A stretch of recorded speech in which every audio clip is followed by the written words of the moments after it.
Hi guys and welcome back. Today I'm going to show you the Mr.Slim, similar to the one behind me, refrigerant system diagram.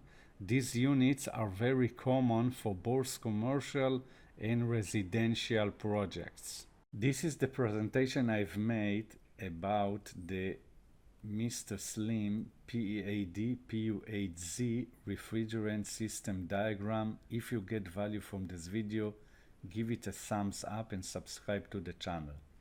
Now this is the silicon seed indoor unit PEAD-RP.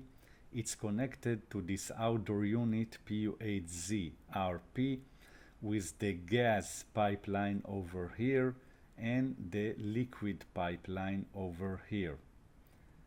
We can see here the refrigerant system diagram of the outdoor unit. This is the gas pipeline and the liquid pipeline between the indoor unit and the outdoor unit, and this is the indoor unit.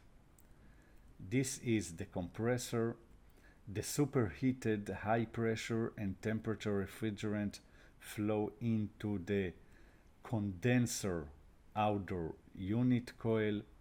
It condensates to saturated vapor, leave the coil as a high pressure subcooled liquid, and go into the first linear expansion valve here. Its flow into the power receiver to the second linear expansion valve over here, and continue to the indoor evaporator cooling coil.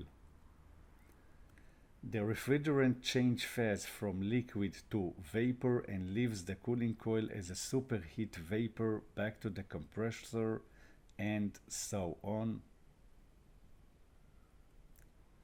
If you have any question, please leave them below. Have a nice day and see you soon. Bye bye.